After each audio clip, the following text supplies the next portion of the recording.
Alors bonjour tout le monde, finalement on y est, une grande consultation pour le centre-ville de la Malbaie, un secteur qui nous tient tant à cœur dans le cadre du développement de notre ville. Le centre-ville de la Malbaie est une artère vitale et qui a bien besoin d'amour. Il y a longtemps qu'on le dit, mais vous comprenez que suite à l'annonce du premier ministre Legault en décembre dernier de la construction d'un hôpital et d'une école, maintenant nous avons le moyen de nos ambitions, mais avant tout, pour bien faire les choses, on a besoin de consulter les gens. Évidemment, on devait le faire plus tôt dans le cadre d'un plan particulier d'urbanisme, mais vous savez la situation dans laquelle on vit. COVID-19 nous retarde. Alors, on doit faire ces consultations virtuelles sur votre vision du développement du centre-ville de la Malbaie afin que nos experts se penchent par la suite sur une conception intelligente et intéressante qui va répondre à vos besoins. Alors moi, je suis très honoré de vous inviter à participer virtuellement aux consultations pour le développement de votre centre-ville de la Malbaie pour en faire un des joyaux dans la province de Québec. Merci. Le quartier du centre-ville est riche en histoire et est le berceau de l'installation des habitants dans ce qui deviendra le noyau urbain et commercial de notre ville. Au fil des décennies, le visage de ce quartier a évolué sans cesse, tout en gardant beaucoup de bâtiments qui font sa spécificité. Selon les tendances des époques, des interventions, pas toujours heureuses, ont été faites. Des incendies majeurs ont malheureusement modifié la trame urbaine. Le noyau patrimonial est tout de même bien présent dans une zone commerciale, somme toute, fort dynamique. Il faut donc avoir une attention spéciale à ce secteur de la ville qui témoigne du statut historique de la Malbaie comme chef-lieu de la région de Charlevoix avec la présence du palais de justice, de l'hôpital, du CHSLD et des établissements scolaires. Le programme particulier d'urbanisme permettra de placer le centre-ville sous la loupe de la préservation, mais aussi du développement. Nous voulons impliquer la population dans ce processus dans une démarche large et démocratique. Comme conseiller du centre-ville, je participerai à cet exercice et je vous invite à vous joindre à moi et à notre directeur de l'urbanisme, M. Simon Villeneuve, pour participer à l'amélioration de notre centre-ville. Bonjour, je me présente, Simon Villeneuve, directeur de l'urbanisme à la ville de la Malbaie. Je m'entretiens avec vous aujourd'hui en lien avec la réalisation d'un programme particulier d'urbanisme pour le secteur du centre-ville. En fait, en l'automne 2019, le conseil municipal a donné un contrat à la firme EXP pour la réalisation du PPU pour le secteur du centre-ville.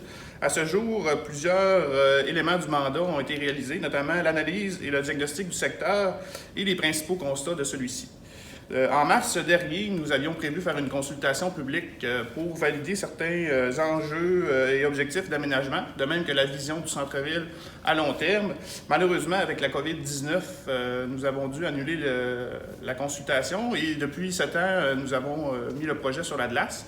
Récemment, nous avons voulu relancer tout ça pour avancer dans le projet et considérant la situation actuelle et les mesures de santé publique, il est difficile de penser qu'on peut faire une consultation en personne telle que prévu. Alors, on a repensé une nouvelle formule qui serait plus une consultation virtuelle web, si on peut dire ça comme ça. Alors, pour la suite des choses, nous avons fait réaliser une vidéo, une présentation sommaire du travail qui a été effectué à ce jour par la firme EXP. Alors, suivant mon allocution, M. Donald Bonsan, urbanisme à la firme EXP, fera cette présentation-là, qui servira en fait de contenu pour la suite des choses en lien avec la consultation. Donc, je vous laisse aux soins de M. Bonsan et je vous reviendrai à la fin du vidéo pour pouvoir vous expliquer davantage la procédure à suivre pour faire part de vos commentaires. Bonjour tout le monde. Je me nomme Donald Bonsan, je suis urbaniste. Je suis chargé de projet dans le cadre de la réalisation d'un programme particulier d'urbanisme pour le centre-ville de la Malbaie. Aujourd'hui, nous sommes rendus à l'étape de consulter les parties prenantes, donc la population, de façon à obtenir de votre part vos attentes, vos préoccupations et votre vision face à votre centre-ville dans un horizon de 10-15 ans. Je vais procéder d'une manière très simple par une mise en situation en vous présentant des données très factuelles et par la suite, nous allons procéder à, nous allons vous proposer un questionnement Et puis, on va vous expliquer comment fonctionner de façon à transmettre vos observations et puis vos intrants. Débutons donc par la mise en situation.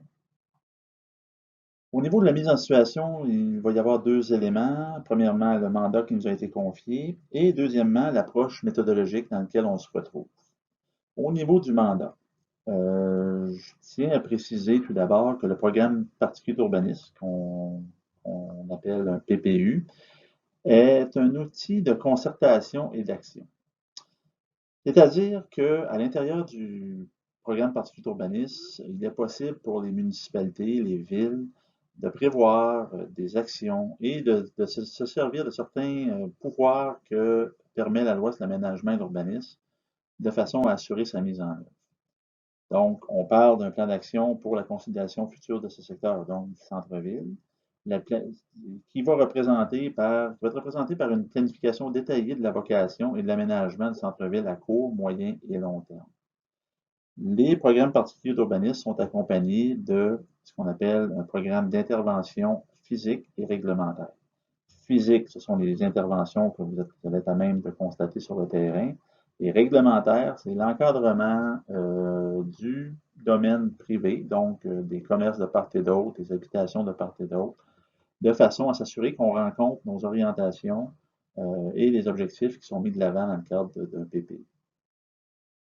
Donc, toujours au niveau de la mise en situation, l'approche méthodologique.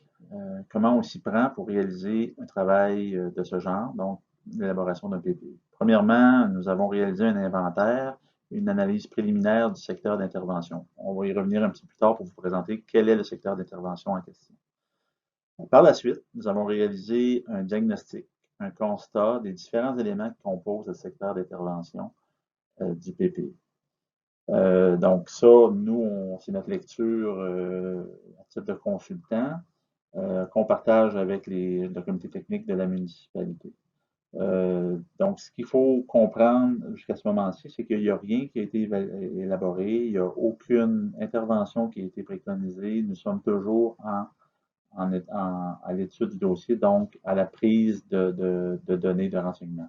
Donc, vous voyez que la consultation publique, la présente consultation publique d'aujourd'hui, s'insère à cet endroit, donc qui est quand même crucial pour nous permettre, nous, d'asseoir nos propositions sur une acceptation du milieu le plus possible.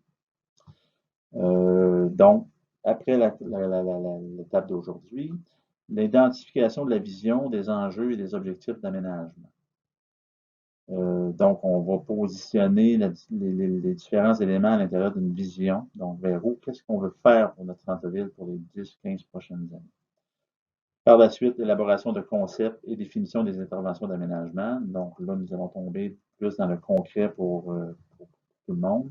Donc, ça va être des éléments visuels, ça va être des normes, ça va être des interventions ponctuelles qui vont faire en sorte d'améliorer le centre-ville actuel. Nous allons élaborer aussi le plan d'action, les modalités et les modalités de mise en œuvre. Par la suite, nous allons élaborer les différentes étapes du phasage d'intervention et d'évaluation budgétaire parce que, comme on ne peut pas réaliser l'ensemble des interventions la même année, nous préparons un phasage et nous recommandons au conseil municipal d'y aller par étapes. Donc, et selon les disponibilités budgétaires, bien sûr. Donc, tout ce qu'il y a dans le PPU n'est pas une fin en soi. C'est quand même un document qui sert de guide, mais qui peut être reporté dans les années et le conseil n'est pas nécessairement attaché avec le document, donc est obligé de le faire dans la première année s'il y a une année que les budgets sont allés pour d'autres interventions plus prioritaires, bien, c'est remis à l'année suivante. Mais règle générale, c'est un bon plan de match pour les interventions futures. Par la suite, nous, on aura à déposer et faire une présentation finale du programme particulier d'urbanisme. La municipalité va vous revenir à ce moment-là. Débutons donc par le portrait du territoire du PPU à l'étude. Maintenant, le territoire d'étude. Le territoire d'étude est localisé en bordure du fleuve Saint-Laurent, On a à notre coin supérieur ici. Le boulevard de Comporté, qui ceinture l'ensemble de notre territoire le long de la route 362. On a la rue Saint-Étienne qui compose la majorité, la majorité de notre zone d'études.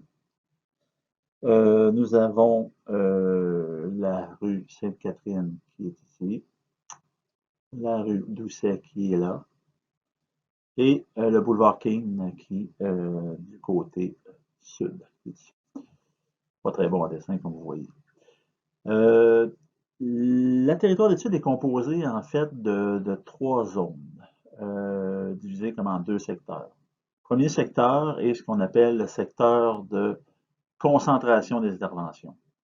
Donc, c'est un secteur où, comme son nom le dit, où on va concentrer la majorité des interventions physiques structurantes. On a quand même un grand secteur d'intervention. On ne peut pas intervenir globalement de la même façon. Il faut venir marquer le territoire à certains endroits. C'est d'ailleurs la raison pour laquelle on divise le secteur en ces 2 zones-là. L'autre zone qui est composée de 2 secteurs, qu'on appelle le secteur d'influence, donc secteur côté nord et côté sud, qui est localisé à chacune des extrémités.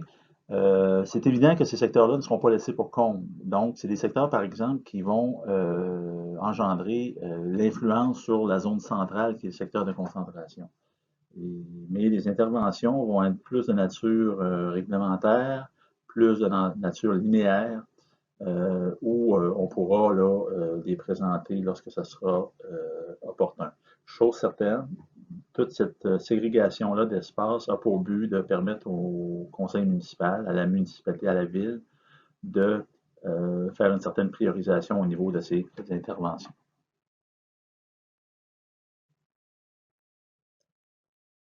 Donc, un des éléments qui est important dans le cadre de l'élaboration d'un PPU, il y a des données statistiques qui ne démentent pas, qui vont influencer certaines décisions, certaines prises de position qu'on va faire dans le cadre de l'exercice. La démographie et l'économie en sont 2 éléments qui sont indéniables et très importants. Sans rentrer dans les détails des différents tableaux, parce que la présentation va toujours être disponible pour vous pour pouvoir y référer après, dans le cadre de vos interventions, de la vision que vous souhaitez nous apporter, des commentaires. Je vais insister surtout sur les faits saillants. Donc, ce qu'on constate au niveau des statistiques, c'est que la population est décroissante pour la ville, donc comme un peu l'ensemble du secteur, donc de la MRC. Par contre, on a 42,5% des gens qui demeurent dans le noyau d'intervention, donc le noyau urbain. Donc, c'est quand même important. Ça nous permet de croire qu'on a quand même un centre-ville qui est vivant et qui est habité par ces gens. On a 27,8% des personnes qui sont âgées de 65 ans et plus dans le secteur de noyau urbain. Donc, évidemment, on a des usages et des résidences qui font en sorte qu'il y a une bonne concentration. Les gens veulent être plus près des services, ce qui est très normal et qui n'est pas différent de l'ensemble du Québec. 60% des résidents du centre-ville y travaillent. C'est une donnée qui vient comme renforcer celle du 42% qui demeure dans le noyau. 78%, ça veut dire que les gens sont prêts, donc on a vraiment une vie de quartier. On a vraiment un noyau qui est vivant, donc un milieu de vie. On peut en déduire cet élément. 83% se déplacent en voiture pour le travail, donc 13% sont des piétons. 3 secteurs principaux d'emploi qu'on est capable de distinguer, donc le commerce de détail à 18,3%, les soins de la santé et assistance sociale à 16,1%, et puis les services d'hébergement et de restauration à 15,4%. Je vous dirais que c'est quand même une très bonne représentativité au niveau des différents usages, ce qui fait en sorte que, bon, nos commerces, nos institutions, nos restaurants peuvent vivre et peuvent bien très vivre parce que les gens ont besoin de ce genre de service-là. Il y a de l'emploi au centre-ville. Donc, c'est important de façon à assurer que les gens demeurent au centre-ville, veulent consommer aussi au centre-ville de la même façon. Au niveau de l'habitation maintenant, et on retrouve quand même des données assez intéressantes à ce niveau. Première donnée en termes d'occupation, donc on retrouve 56% des logements sont occupés par les propriétaires. Donc, on a des propriétaires occupants contre 44% de locataires. Donc, une donnée très intéressante quand on va venir le temps de parler d'entretien de bâtiments, tout ça. Ça va nous révéler des choses un petit peu plus tard. Logement privé occupé selon la période de construction dans le secteur.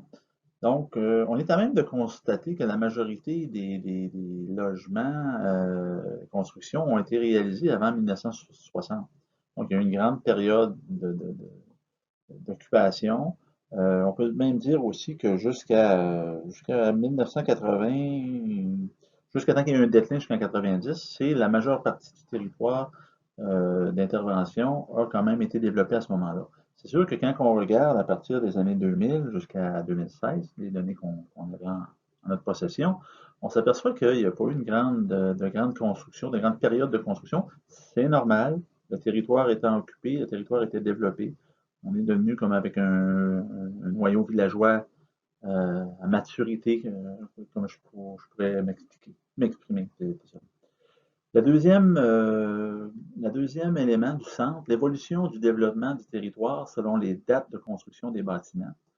Donc, on est à même de constater à cet endroit-là qu'avant 1960, encore une fois, la majorité a été réalisée. Donc, ça nous donne quand même une bonne idée au niveau des années de construction, donc qui peut nous permettre d'anticiper aussi les besoins au niveau des rénovations de bâtiments, les remplacements, des requalifications.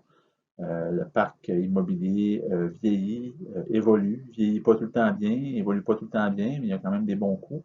Mais ça nous montre quand même qu'il va y avoir des projets qui vont être nécessaires que la municipalité influence au niveau de la qualité, s'assurer qu'on a une bonne esthétique, une bonne qualité architecturale dans le secteur. La typologie résidentielle maintenant, nous sommes à même aussi de constater à ce niveau-là qu'on a beaucoup d'habitations faible densité. Et donc, plus c'est vert, plus c'est faible densité, plus c'est rouge, plus c'est forte densité. On a quelques grands ensembles immobiliers qui augmentent la densité du secteur. Mais règle générale, c'est quand même ce qui est à retenir aussi au niveau cartographique, c'est quand même bien réparti sur l'ensemble du secteur d'études. Donc, je parlais de dynamisme du milieu. Ben, c'est sûr que quand les gens habitent leur centre-ville, c'est super important dans le cadre d'une étude comme on fait là. Au niveau du milieu bâti et patrimoine, on retrouve, comme on peut le constater sur les photos, beaucoup de bâtiments qui ont été bien préservés, une belle qualité architecturale. On en retrouve aussi que, bon, il y en a beaucoup aussi qui ont eu des modifications sans grande considération. Donc, on a fait peu d'égard au patrimoine qui représentait le bâtiment. C'est sûr qu'il y a eu des périodes particulières là, où on avait peu de contrôle sur les matériaux et sur l'architecture. Il y a beaucoup de bâtiments qui requièrent de l'entretien. Je ne vous cacherai pas que quand on regarde les bâtiments un par un, quand même, là, certains bâtiments qui ne sont pas dangereux, mais peut-être quelques-uns, mais il y en a d'autres que c'est vraiment l'entretien général qu'on peut appeler, qui aiderait grandement l'esthétisme du secteur. Donc, les outils réglementaires en place pour la protection des bâtiments, donc ça a été fait par le conseil municipal, il y a un programme particulier, pas un programme particulier, désolé, un PIA qui contrôle l'implantation et l'intégration architecturale, qui assure un certain contrôle, et de même que les normes au niveau de la réglementation de tournage. Dans un autre ordre d'idée, les stationnements, qui est toujours un enjeu très important dans le cadre de la réalisation d'un programme particulier d'urbanisme pour un centre-ville.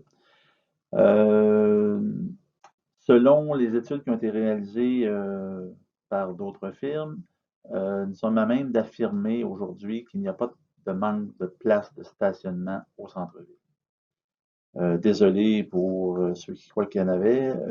C'est sûr qu'on peut avoir certaines impressions à l'occasion, mais les études tendent à démontrer qu'il n'y a pas de manque, de carence en espace de stationnement. Le taux d'occupation des stationnements sur rue est de 79% et hors rue 77%. Donc, ça, c'est en période de pointe, donc durant les heures principales d'ouverture des commerces. L'impact de la présence de l'hôpital est important sur la situation de stationnement. Évidemment, il y a beaucoup de travailleurs à l'hôpital, donc il y a un impact là, sur les stationnements à proximité. Il a même fallu créer là, certains espaces de stationnement, pas temporaires, mais supplémentaires, de façon à accommoder les gens, pour ne pas que ça nuise aux activités régulières des différents commerces du centre-ville. Un autre élément qu'on a remarqué, c'est le stationnement en angle, qui est pour nous assez problématique. Là. On en voit sur la photo du haut et sur la photo du bas.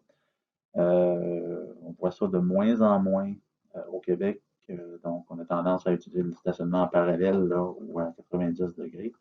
Donc, sur le croquis que vous voyez, le plan que vous voyez, l'identification des stationnements en parallèle, l'identification des stationnements à 45 degrés, comme on voit sur l'image en haut, et perpendiculaire à la rue est identifiée, de même que les différents grands espaces de stationnement, qui nous permettent de voir qu'on a quand même une situation assez enviable à ce niveau, au niveau du stationnement. Bon, les infrastructures. Donc, l'aqueduc, et puis les égouts sanitaires et l'égout pluvial, donc les eaux de surface. Donc, constat, tous les rues sont desservies par des réseaux d'aqueduc et d'égouts sanitaires et pluviales. Selon nos recherches et l'information qui nous a été permis d'obtenir de la part du service technique de la ville de la Malbaie, la capacité des réseaux est suffisante pour desservir le territoire du centre-ville. Donc, on est capable de quand même prendre un certain développement encore. Donc, c'est quand même une très bonne nouvelle. Les travaux d'agrandissement de l'hôpital pourraient engendrer cependant des besoins supplémentaires pour l'alimentation en eau potable. Donc, il va falloir faire des études par rapport à ça, mais somme toute, il va y avoir une demande, mais les besoins devraient être capables d'être rencontrés par les infrastructures en place. Donc, ce qu'on peut voir aussi, il y a un plan de réflexion, des travaux pas de réflexion, de réflexion des conduites qui est prévu, donc dans le cadre d'un plan d'intervention. Donc, on voit sur le plan avec les tronçons en rouge, avec les années qui ont été prévues pour faire les interventions de façon à faire une réflexion au niveau des différentes infrastructures. Bon, au niveau de la circulation, nous avons identifié sur le plan à droite la hiérarchie du réseau routier. Donc, les artères régionales, la rue principale, les différents sens uniques, la rue collectrice, rue locale, de même que le réseau cyclable qui compose notre territoire. Ce qu'on peut affirmer à ce moment-ci, c'est qu'il y a une bonne fluidité au niveau du réseau. Il n'y a pas d'entrave majeure sur les différents tronçons. Ce qui nous a permis aussi, qui nous a été permis de constater lors de nos visites terrain, c'est l'impact des stationnements en angle sur la largeur des voies de circulation. C'est pas trop pratique, ça cause des problèmes, ça cause des conflits. Donc, ça a quand même un impact, si on veut, sur l'esthétique aussi du secteur, parce que ça amène les gens aussi à se stationner presque sur le trottoir. Ils empiètent en partie sur le trottoir. Et ça peut poser des problèmes au niveau là, des accidents et puis le danger pour les piétons et la mobilité actuelle. Bon, ça m'amène à vous parler des usages qui composent notre territoire d'études. Donc, on voit notre zone détaillée qui est au centre et puis nos deux secteurs d'influence, nos deux zones d'influence. Quand on regarde les différentes couleurs, donc le bleu institutionnel et public, qui occupe quand même une grande partie du centre-ville. comme je l'ai dit tout à l'heure, qui fait en sorte qu'on amène des travailleurs au centre-ville en grand nombre, qui vont devoir consommer sur place, qui vont devoir utiliser les services, pouvoir aller magasiner sur l'heure du midi, avant ou après le travail. Et puis occuper les établissements de restauration, bien sûr. Nous sommes à même de constater qu'il y a quand même un bon équilibre. On ne peut pas dire que le centre-ville est complètement débalancé en termes de mixité des usages. Donc, c'est ce que j'appelais tout à l'heure un milieu de vie quand même très intéressant. Nous avons des usages mixtes aussi en rouge qui traduisent un peu les besoins des différentes clientèles. Le résidentiel est présent en bonne proportion, ce qui est quand même une bonne nouvelle aussi. Ça fait partie de, quand on parle d'alimenter les commerces, ben, c'est pas seulement durant les heures du travail de 8 à 5, par exemple, c'est aussi en dehors de ces heures-là parce qu'il y a des gens qui résident dans ces endroits-là. Et on a aussi identifié les espaces verts qui sont peut-être un peu absents sur le territoire où on en a peu dans ces territoires d'études, à part la section le long du fleuve, mais on pourra peut-être utiliser le programme particulier d'urbanisme pour en prévoir ou en recommander de nouvelles. Donc, cela conclut la partie mise en situation qu'on voulait vous faire aujourd'hui, de façon à vous aider à nous soumettre vos observations, votre vision et susciter des commentaires de votre part. Donc, nous avons donc besoin de vos idées. Donc, c'est le temps de vous exprimer votre opinion et de partager vos idées sur le développement du centre-ville de la ville de la Malbaie. Nous avons préparé des questions, quelques questions thématiques afin de connaître votre position sur votre centre-ville. À cet effet, un formulaire est disponible sur le site de la ville de façon à vous permettre de rédiger et de soumettre vos observations aux autorités de la ville.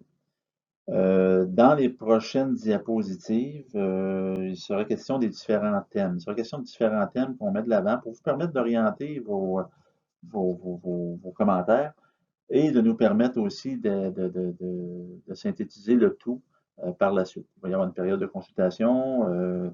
La municipalité va vous expliquer la méthode de fonctionnement qu'elle a mise de l'avant de façon à obtenir vos observations. Donc, pour la consultation, nous avons élaboré quelques thèmes de consultation qui, comme je le disais tout à l'heure, vont vous permettre un peu de vous centrer là, sur qu'est-ce qu'on recherche. La première, je vous explique, les forces et les points améliorés du centre-ville. Quelles sont les principales forces et éléments positifs selon vous et quels sont les éléments à améliorer, les irritants actuels?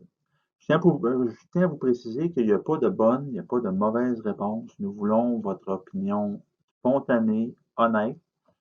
Donc, nous, on va prendre l'ensemble des commentaires qui vont avoir été déposés de façon à nous aider à poursuivre le document. Donc, c'est le premier thème. La deuxième question, j'ai toujours aimé cette question-là, en ordre de priorité. Quels sont les 4 sujets importants parmi les sujets suivants et quelles devraient être les orientations d'aménagement ou les actions à réaliser concernant les 4 sujets? Donc, idéalement, on limite à 4 et on est concis dans nos observations pour être capable de vraiment focusser sur l'élément principal de votre commentaire. C'est quand même très intéressant. On touche quand même les différents aspects. On parle d'architecture, on parle d'environnement, de développement durable, on parle de la fonction commerciale et de services, fonction résidentielle, on parle des parcs, on parle des stationnements, on parle du tourisme, patrimoine, culture. Donc, ils sont pas, pour vous, ils n'ont pas toutes la même importance. Quels sont les plus importants, puis quelles seraient les orientations, les actions à réaliser concernant ces sujets-là. Troisième thème, quels sont les éléments dans la réglementation d'urbanisme actuelle, plan d'urbanisme, règlement de zonage, qui nécessitent une modification et pourquoi? Bon, bien sûr, on prend pour acquis que plusieurs d'entre vous ont eu à travailler avec le règlement de zonage ou ont été mis en face de dispositions de la réglementation, soit qui ne faisaient pas trop votre affaire ou soit que vous avez trouvé un peu superflu. Donc, on veut savoir pourquoi. On parle d'architecture encore là et d'entretien de bâtiments, d'environnement, des usages, de la mixité et du tourisme. Pour le quatrième thème, on vous demande de laisser aller votre imagination. Comment imaginez-vous le centre-ville dans 10 ou 15 ans? Pouvez-vous nous le décrire en quelques mots? Deuxième question, si vous aviez une décision et seulement une décision à prendre, un geste à poser pour le développement de centre-ville, quel serait-il? Donc, si vous étiez en situation décisionnelle, ce serait quelle intervention, quel geste qu'on poserait le premier et le plus important pour vous?